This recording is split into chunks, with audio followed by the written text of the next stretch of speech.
Ahojte všetci, zdravím vás pri našom ďalšom videu. Som veľmi rád, že dnes prijala pozvanie na rozhovor Monika Pušsásová, ktorá tu so mnou sedí. Moni, vítaj, ahoj.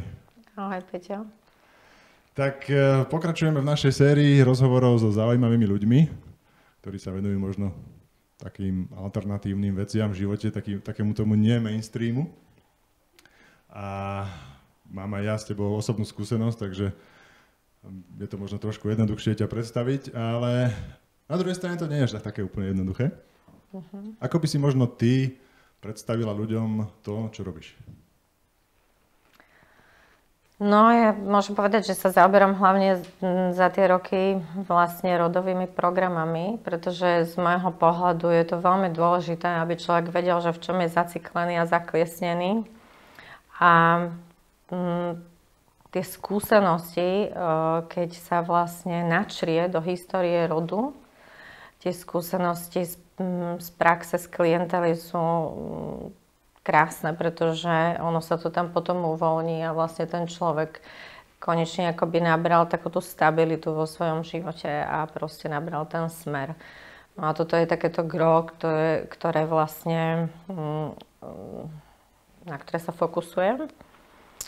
No a samozrejme, že tieto brány mi otvorila vlastne odchod mojej mamy na druhý breh pred 25 rokmi, to už bude tento rok, a čo bolo vtedy asi také dosť absolútne neprijaté. Dnes sme už trošku inde v tomto zmysle. No a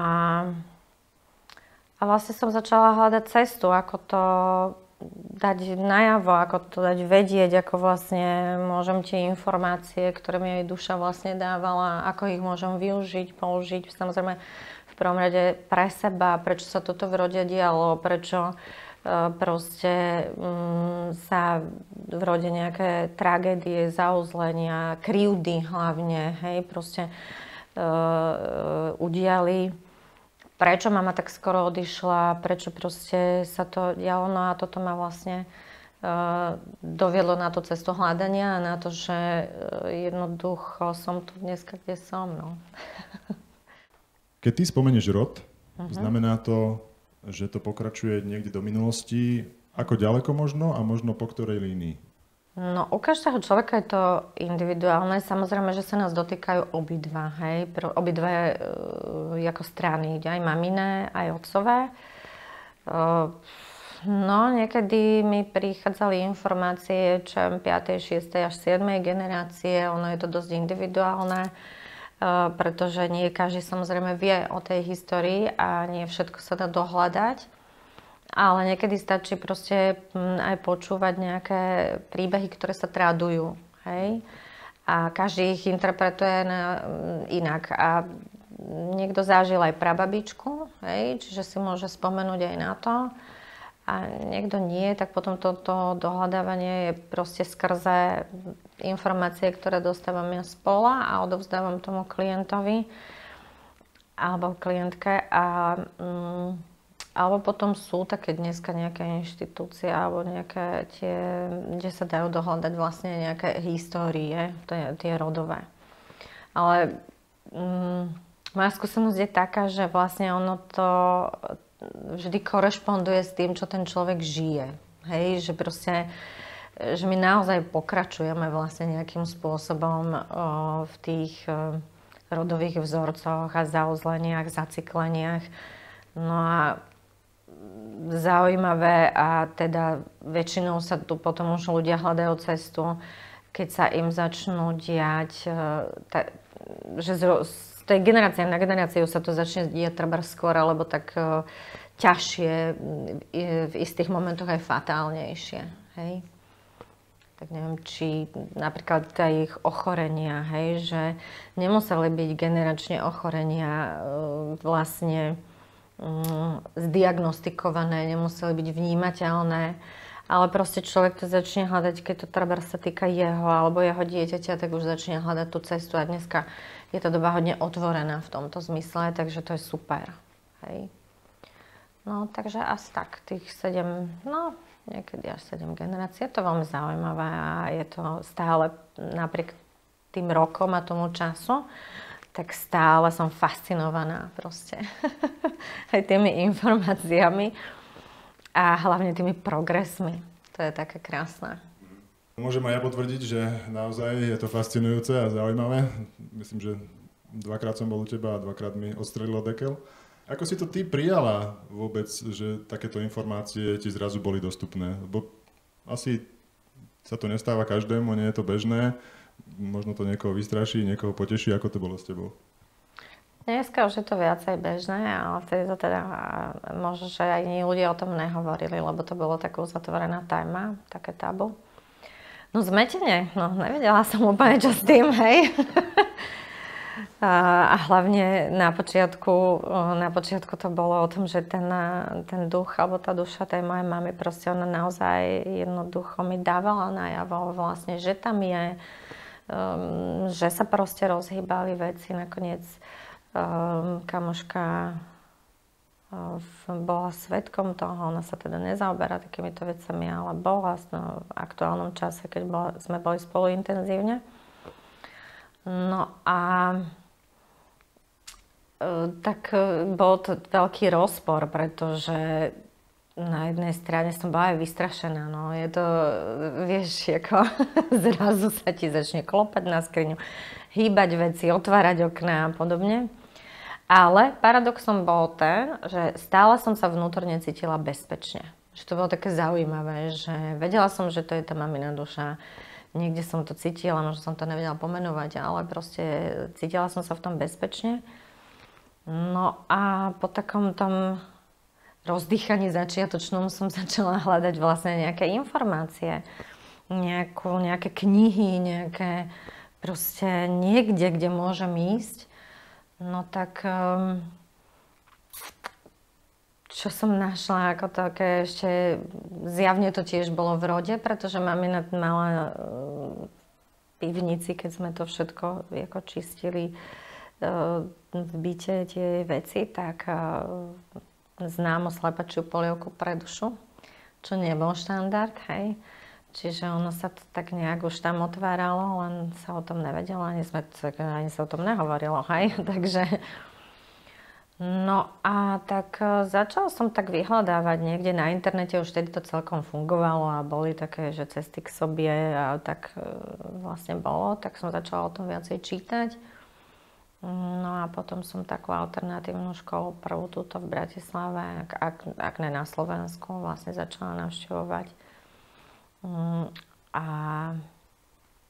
postupne ma začali zaujímať tie rodové programy, začalo mi to tak nejak docvakávať, že sa dejú nejaké veci, že rezonovali mi nejaké vety tej mamky, že prečo dedo zomrel a že teda bol podnikateľ takisto, že mu zobrali proste to mesierstvo a začali mi proste tak docvakávať isté veci. Aj cez nimi nejaké informácie prichádzali. No a bola možnosť vlastne rodové systemické konštelácie vlastne aj študovať, ale aj vlastne byť účastná skupinových takých terapií. Tak som do toho šla a bolo to veľmi zaujímavé a potom už sa tam otvorili tie vnímania a videnia úplne akože do veľka, hej, akože dosť a vlastne ma to fascinovalo, že jak to krásne prechádza, jak to je úžasné, keď sa to uvoľní a to ma teda fascinuje do dnes deň. A to ma na tom aj baví a jednoducho a tak, no, proste. Spomíname nejaké rodové záťaže, nejaký prenos. Veľa ľudí si možno tak bežne povie, že to je genetika, že to u nás v rode sa tak ťahá. Myslíš, že to súvisí s tým, o čom ty teraz rozprávaš, že niečo sa objavuje pravidelne, ale nie je to, že genetika, moja mama to mala, moja stará mama to a teraz to mám ja, ale má to asi trošku inú príčinu ako len to, že som jej dcéra a jej vnúčka. Tak cez tie bunky to dosť, ako sa to rozvinie, hej, v rámci už prenatálnom vývoji. A jednoducho je to aj o tom, aké poslanie tá duša má. Hej, že častokrát ľudia akoby tak sa zaseknú v krivdách A až keď proste sa dozvedia, že ale to je jeho úloha a že ten rodič mal trebárs tú úlohu, hej, vlastne mu to odovzdať, lebo on buď nevedel, nebol schopný, nemal tie informácie, tie generácie pred nami nemali takéto informácie, tak vlastne on má akoby pokračovať a oliečiť to, hej? Že dostane tú štafetu v nejakej forme, na nejakej úrovni a vlastne to má oliečiť v tom rode a je to, áno, je to aj úloha a poslanie duše v podstate. Takže ja tvrdím, že neexistujú náhody. Není náhoda, že sa proste ocitneme v tom rode za tých okolností, za jednoducho s takýmito problémami alebo teda tiažami, hej, prekážkami. Pretože vždy dostávame to, čo zvládneme. Vždy. A skrátka, keď naozaj človek sa rozhodne, tak že to chce zmeniť, že chce žiť inak, že si zobere niečo od tých rodičov, čo je pozitívne, lebo v každom tom rodičovi je proste niečo, čo nám odovzdalo pozitívne, tak jednoducho není šanca, aby to nedal. To je otázka rozhodnutia a vôle. Vtedy sa nám otvoria, alebo príde taká úlava a teraz začne prúdiť tá síla a jednoducho ideme. Hej? Môžem aj ja zo svojej skúsenosti povedať, že nielen záťaž sa môže prenášať, ale môže sa aj niečo dobré preniesť, že nadviazať a môžeme pokračovať v niečom dobrom. Takže aby ste všetci nebáli, že existujú len zlé záťaže a všetko len zlé, ale môžu pokračovať podľa teba aj teda aj dobré veci. Áno, no, ľudia sú, bohužiaľ sme takto nastavení, že sa pozeráme iba na to negatívne. Ale zase, keď to negatívne alebo tú tiež vidíme alebo cítime až do konca, lebo však častokrát sú to aj diagnózy a ochorenia, tak sme vtedy nútení niečo robiť. Hej? Takže ono to má svoj zmysel. Potvrdzujem. Hej. A tým pádom vlastne začne človek potom, sa dostane do stavu, kedy presne začne vnímať na tom rodičovi, na tých predkoch tie pozitíva a fakt sa tomu človeku neskutočne uľaví a dokonca sa s hrdosťou začne k ním priznávať. Hej? Tak to je úplne krásne. Dobre, takže zadefinovali sme, že niečo teda v tom rode pokračuje. Čo teraz je ten ďalší krok? Čo s tým vieme urobiť? Alebo čo ty vieš, ako pomôcť? Už len tým, že tá informácia príde, sa vlastne uvoľňuje v tom človeku tým vedomím vlastne tá blokácia, tá energia a začne prúdiť lepšie. Hlavne si treba uvedomiť, že my sa bojíme toho, čo vlastne nepoznáme. A keď už to začneme spoznávať a keď začneme vlastne vedieť, že takto to bolo a že to vôbec nie je nič katastrofické, že to vieme zmeniť, tak začne naozaj v tom človeku aj už vtedy prúdiť tá energia a vlastne uvoľní sa nejaká blokácie. No a proste keď tento proces začne, tak potom ešte ja idem hlbšie do tých energií a vlastne tak, jak mi to dovolia zhora, lebo stále som s nimi v kontakte, tak do také hĺbky vieme spustiť ešte silnejšie to liečenie. Hej. Používam na to aj telové sviečky, pretože oni tak spalujú a je to rýchlejší potom proces, ale zároveň musím povedať, že treba rešpektovať vlastne nejaký čas. Že kameňom úrazu aj v dnešnej dobe je to, že ľudia chcú hneď a akoby rýchlo, hej. Včera. Áno, ešte včera, presne, to ja tak hovorím. A istým spôsobom sa snažia vyjednať, hej, vlastne. A ja tvrdím, že proste s tým Bohom, vesmírom, alebo čo, akokoľvek si to nazveme, sa vyjednávať neoplatí a nedá, hej. Vždy asi príde to, čo má prísť v tom správnom čase. Mám asi aj takú skúsenosť, ty určite tiež, že nie v každej fáze života je človek pripravený riešiť nejaké veci. Presne tak to je. A ono sa aj odkrývajú postupne. Vieš, že Že to není len o tom, že proste není pripravený, alebo teda súvisí to s tým, že není pripravený a postupne sa tým pádom aj odkrývajú. A keď to chce niekto urýchliť, čo máme, ponúka aj urýchlovače dnes už, tak bohužiaľ potom to častokrát nie pekne skončí. No. Proste a človek potom už má aj z toho strach a proste není to není dobrá cesta. Je dôležitá trpezlivosť. Ja tvrdím, že to je jak s narodením dieťaťa. Proste je dôležité, aby sa narodilo v ten čas, ktorý si vyberie, aby tých 9 mesiacov tam bolo zachovaných, alebo teda 10 lunárnych, to je jedno, jak to berieme, hej. A aby proste ten vývoj bol dokonaný. Ako náhle sa narodí skôr, dá sa dneska všetko, hej, proste máme tu možnosti, medicína má možnosti, ale tie dôsledky tam niekde sa vždy vyplavia. Čiže ono je dôležité naučiť sa trpezlivosti, čo v dnešnej dobe je veľmi kritický bod. Hej. A vytrvalosti. Hej. To je tiež veľmi dôležité, vytrvať, lebo proste takto ani návod na použitie nikto nedá. Proste to je naozaj cesta celoživotná. Ja som presvedčená o tom, že to je celoživotná cesta, pretože ja takisto mám svoje sedenia terapeutické pravidelne. Som tej zásady toho, že nemôžem niečo odovzdávať, pokiaľ ja to nežijem. A aj keď relatívne človek si povie, že však asi ani moc nemám čo, ale vždy sa niečo pohne, otvorí.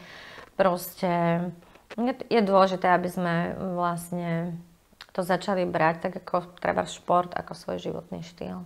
A vtedy to funguje, pretože to je takisto, jak ja neviem, s upratovaním bytu, domu, tak tiež nám nestačí asi raz za 5 rokov, hej? Nie. Skúšal som, nie? No, vidíš, mal som skúsenosť. Pýtal som sa Andreja aj v predchádzajúcom rozhovore, že či si myslí, alebo to tak vníma, že to ľudstvo sa posúva ďalej, že sú tieto komunikačné kanály, možno viac menej dovnútra, sám so sebou, s tým svojím ja, že sa to viac otvára a ľudia sú prístupnejší týmto informáciám. Ako to cítiš? No, určite sa posúvame a je to nádherne vnímateľné na malých deťoch.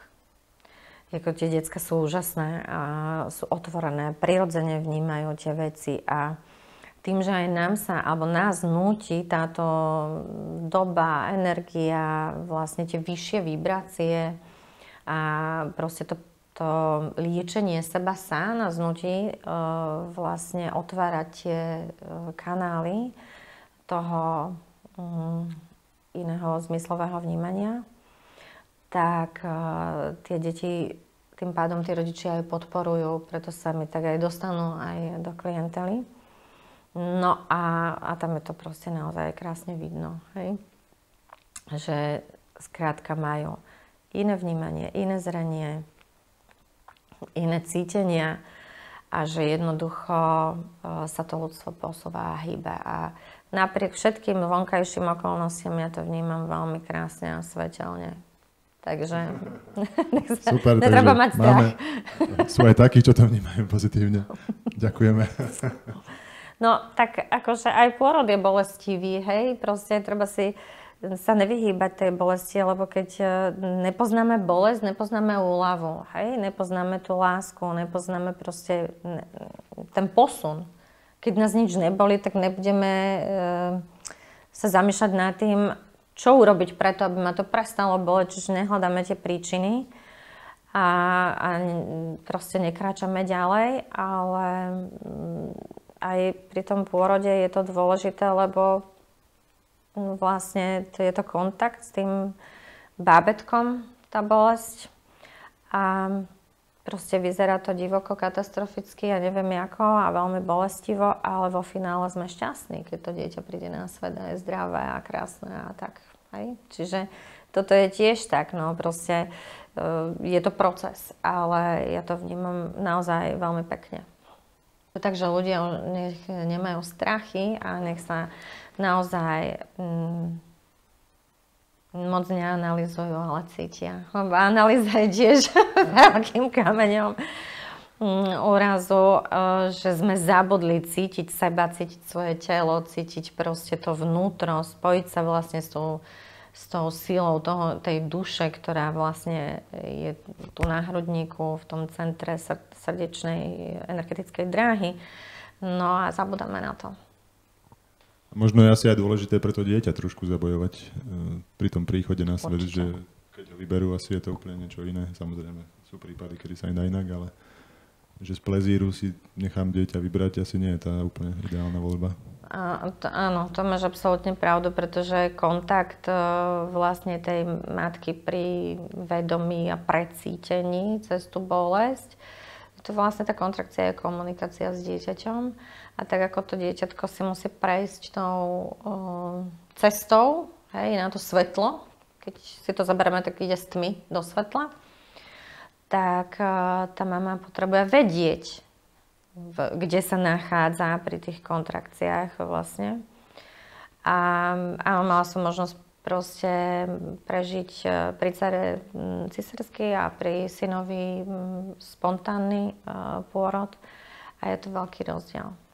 Je to veľký rozdiel a každé, ja tomu hovorím otupenie, hej? Každé otupenie, čiže dneska sú tie všelijaké, ktoré tlmia bolesť, tie epidurálky, alebo ja neviem, jak to volá. A každé otupenie je istým spôsobom aj otupovanie tej cesty toho dieťaťa von. Jasne, že sú chvíle, alebo sú situácie, kedy proste iná možnosť nie je, na to je to tá medicína. Ale ak sa to dá, matka je na to pripravená a nastavená, tak odporúčam znovu ísť do takých prírodzených vlastne pôrodov, prirodzeného kontaktu, pretože aj to dieťa vlastne má pečať energetickú, že to prešlo.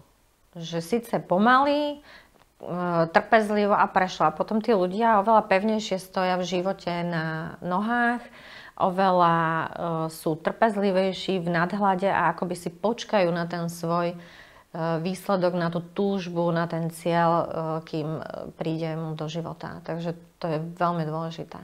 Pre matku aj pre dieťa. Samozrejme u žien. U matiek sa vtedy proste zobudí ešte väčšia sila ženy, matky. A to je tiež nádherné precítiť. Mám takú informáciu v sebe, že možno to súvisí aj, že sa tam ako keby čistí karma tej ženy pri tom pôrode. Sú tam aj také nejaké extra procesy ešte okrem toho? Zaujímavá informácia. Túto informáciu vlastne prvýkrát počujem. Ale možno aj hej, pokiaľ tie ženy v tom rode niekde mali ťažké pôrody a trebárs tam boli aj tragické ukončenia, vlastne, že tá mamička zomrela alebo to dieťa. Častokrát, keď tá maminka pri pôrodoch zomrie, tak dieťa si na sebe nesie tú tiaž toho, že kvôli mne tá mamina vlastne zomrela. Ono sa to nedeje vedome, ale podvedome, lebo to dieťa cíti tú stratu, to odpojenie. Hej? No a áno, keď prekonáva tá mama týmto vlastne nejaké tie tiaže rodu, tak samozrejme, že okamžite sa lieči to karmické zaťaženie a uvoľňuje sa to a samozrejme, že tým pádom aj tomu dieťaťu dáva vlastne tento štartovacie pole do toho života. Takže áno. Aj dáva mi to. Uvidíte. Môžeme sa posunúť k ďalšej téme, napríklad, čo ty vnímaš ako také možno najčastejší moderný problém, ktorý rieši, že je niečo také, s čím zrazu začali ľudia viac chodiť ako v minulosti, že sa niečo deje, posúva? Momentálne najčastejší a veľmi tak áno, čo vzrástlo a narástlo za posledné obdobie je problém s otehotnením. Keď už sme pri tom bábätku, tak ako teraz je vlastne problém s tehotenstvom u žien alebo s počatím vôbec, hej. Týka sa to aj mužov. No a samozrejme, že to riešia väčšinou ženy.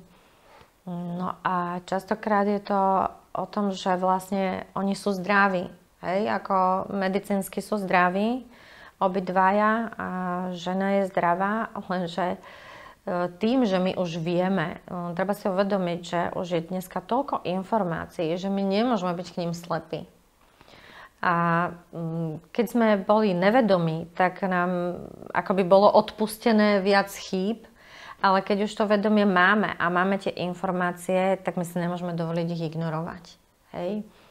No a vlastne presne dôsledkom tej, nazvem to, ignorácie týchto informácií je, že proste akoby tie síly, alebo ako to mám povedať, nepustia vlastne tú ženu do toho počatia, do toho otehotnenia, lebo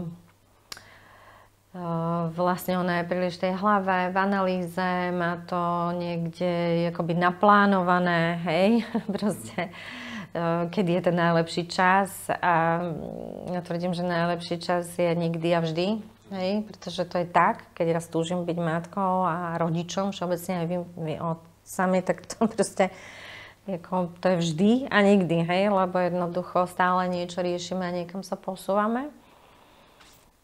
No a stáva sa potom to, že vlastne tá energia, že nie sú dosť, tu nerezonuje tá energia, že ja tomu hovorím studené lono, hej.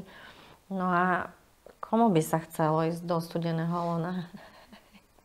Tam potrebuje byť vášeň, energia toho ohňa, tej radosti zo života, proste toho nadšenia z toho života. Také uzemnenie, hovorí sa to všeobecne uzemnenie, ale častokrát ľudia nevedia, čo to je uzemnenie, hej. A to je presne to cítiť tú primárnu, prapôvodnú radosť a vášeň zo života. Hej. To bolo krásne. Áno. A zo strany muža potom, aké tam bývajú príčiny? V podstate to isté, lebo vy muži vlastne hodne prirodzeným spôsobom tým, že sa vyvíjate v našich telách a že vlastne prichádzate na svet cez naše ženské tela, tak prirodzeným spôsobom ste napojení alebo príjmate energiu od ženy viac, hej? A ten muž sa potom napojí vlastne automaticky na energiu ženy a vlastne keď tá žena to tam má tak nejak akože studenšie, no tak ten muž moc toho neurobí, hej? No, čiže v prvom rade apelujem na ženy, že je to hodne na nás. Tak ako to tehotenstvo, celý ten pôrod a potom to kojenie a tá starostlivosť je vlastne vo väčších percentách na nás, pretože my sme matky ako na vás, na mužoch. No a toto je potrebné, aby ženy vlastne prestali zotrvávať v tej krivde, že oni to tak majú. Však, ale to je geniálne, že to tak máme. Hej? To je to ženské telo, to je ten prežitok tej ženskej role, tej materskej role. To je úplne nádherné. A áno, proste je to aj bolestivé, ale je to nádherné. Vy zase bolesť prežívate inak. Hej? Čiže každý to proste máme inak. A ako náhle tá žena si príjme túto zodpovednosť, tak v tom vzťahu sa to takisto hodne pretaví do vzťahu a prejaví, pretože každý si žije vlastne tú úlohu, ktorú má a vie každý presne, kde má to miesto. A samozrejme z toho potom žijú deti, pretože tam prúdi tá láska, tá radosť zo života. No a tam potom není problém počať. Ako potom ty pomáhaš tým ženám nájsť tú cestu naspäť k tej svojej úlohe? No, napríklad takto, hej, že im to vysvetlím, jak to funguje,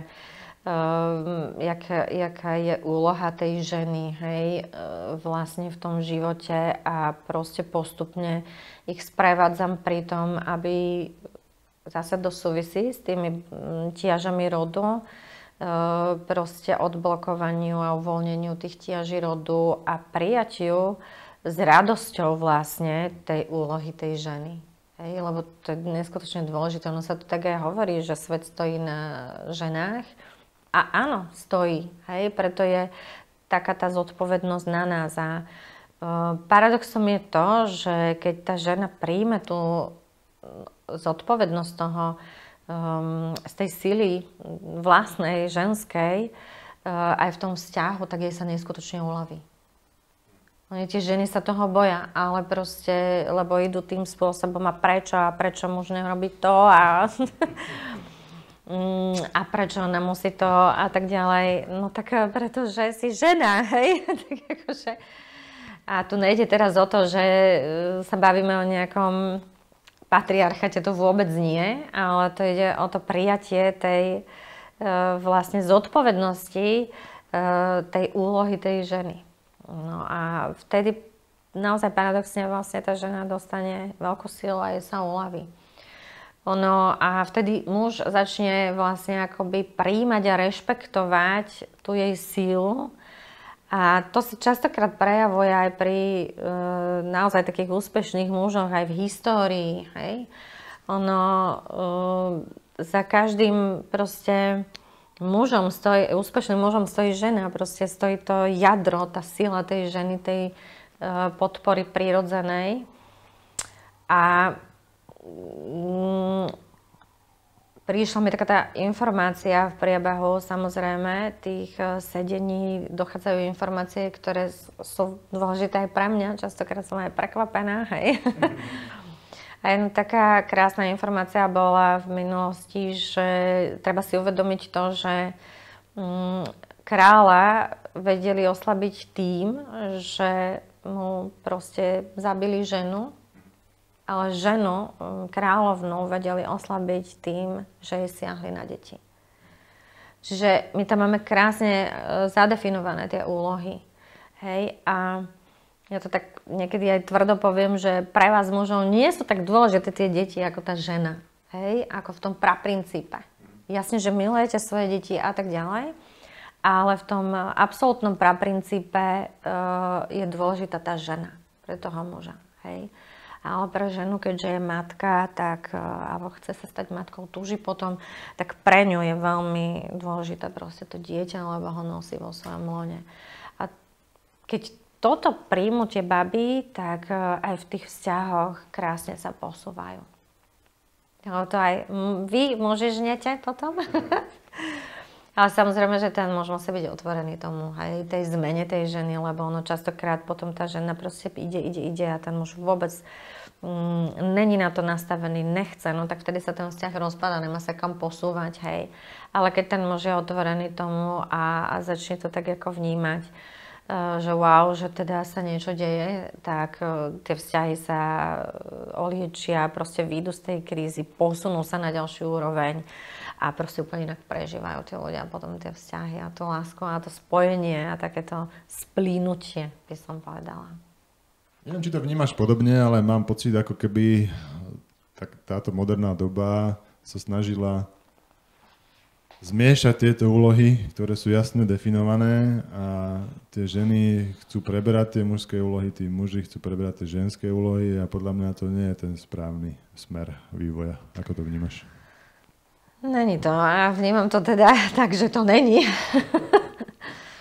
Ale tiež je to vlastne jadro niekde v histórii a z môjho pohľadu proste asi teraz niekde vydráždim ľudí, ktorí sú veriaci, ale jednoducho história katolíckej cirkvi asi nie je úplne pekná.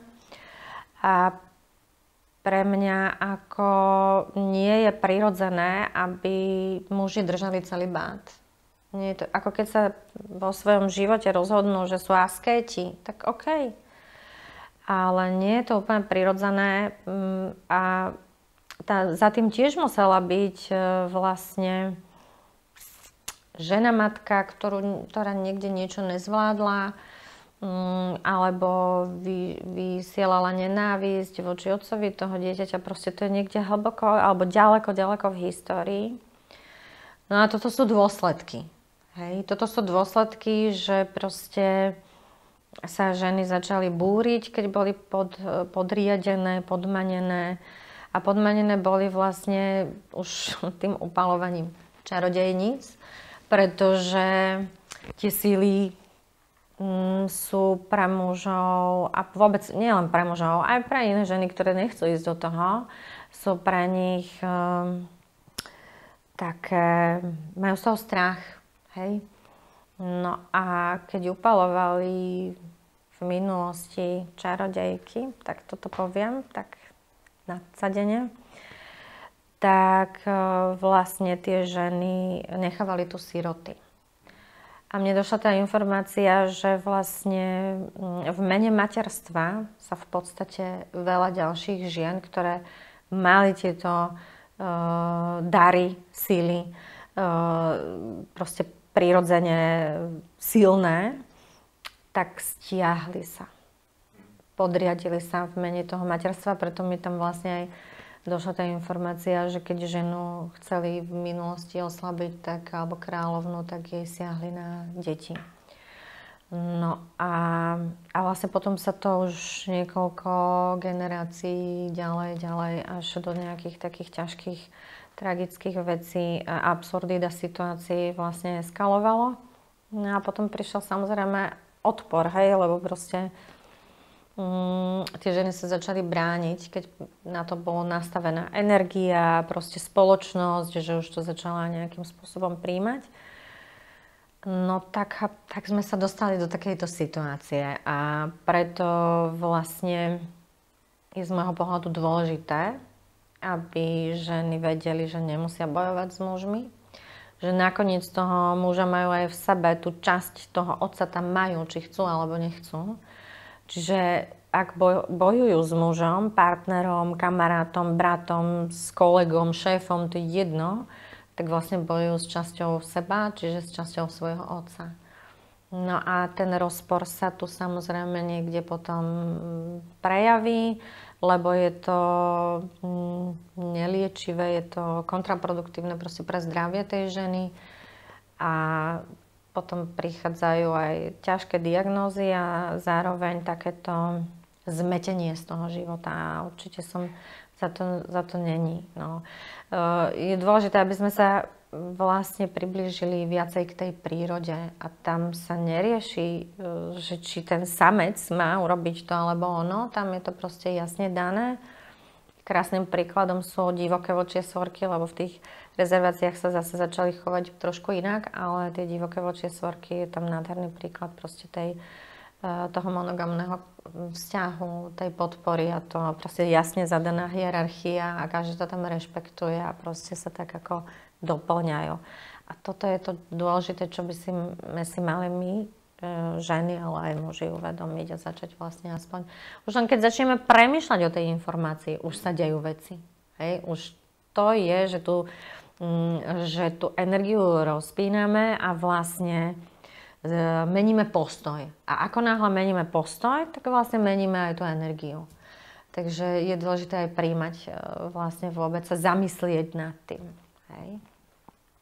Teraz mi prišla taká záľudná otázka, že ako ty vnímaš tú pôvodnú úlohu ženy a tú pôvodnú úlohu muža, takú tú správnu v úvodzovkách?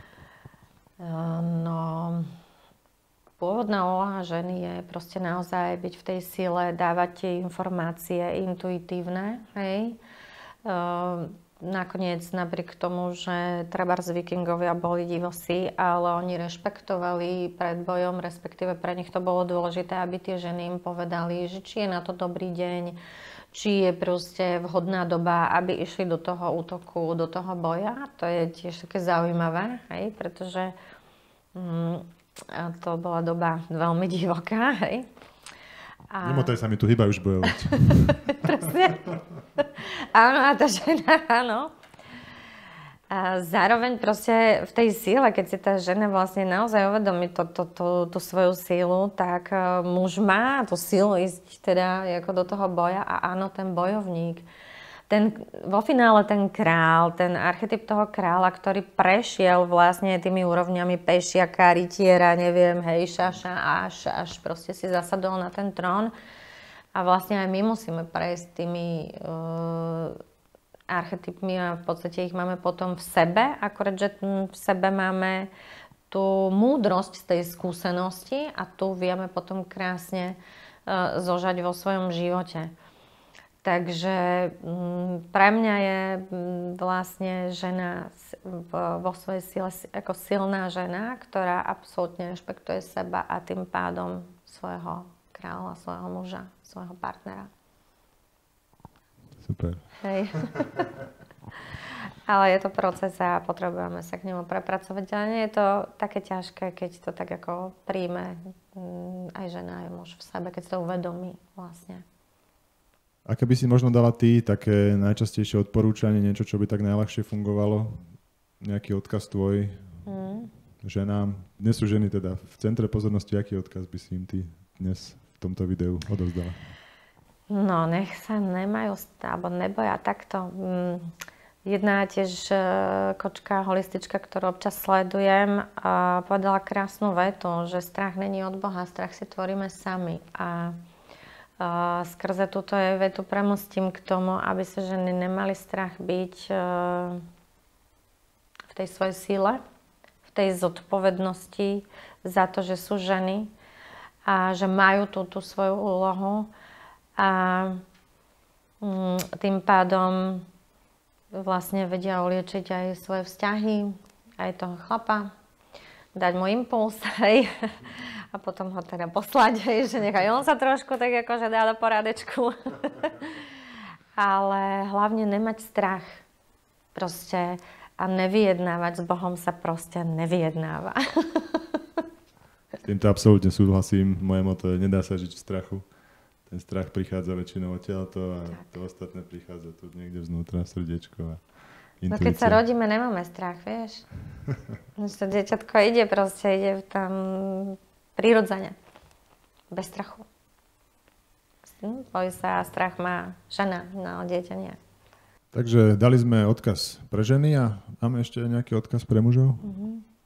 Môžeme. Môžeme, aby ste nám nerobili záchranárov. No. Pretože zachrániť alebo ochrániť ženu, keď je v ohrození života, je úplne niečo iné, ako ju zachraňovať, keď ona vlastne je schopná sa postaviť do svojej sily. Hej? Je to potom aj, není to partnerský vzťah, je to akoby taký nejaký otcovsko-dcérsky vzťah.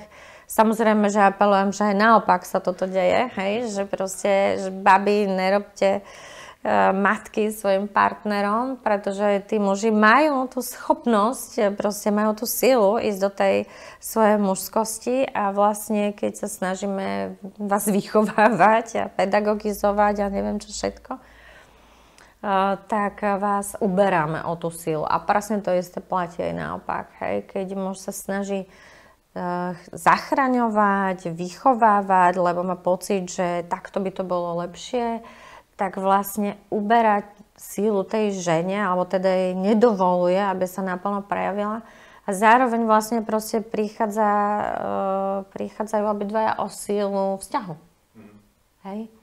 Väčšinou je tam potom tá téma alebo ten problém, že nemajú tí partneri vášeň, radosť, že zrazu prestanú akoby intimne spolu žiť. A to je práve z tohto dôvodu. Hej? Takže to je taký ten odkaz aj pre mužov, aj pre ženy. A ešte by som k tomu povedala aj to, že takým tým spoločenskou ťažou alebo proste ťažou kolektívneho vedomia bolo, že minimálne v našej kultúre, že po 5 rokoch, 10 to už nemôže byť normálne a to už jasné, že však není zaujímavý. To vôbec není pravda.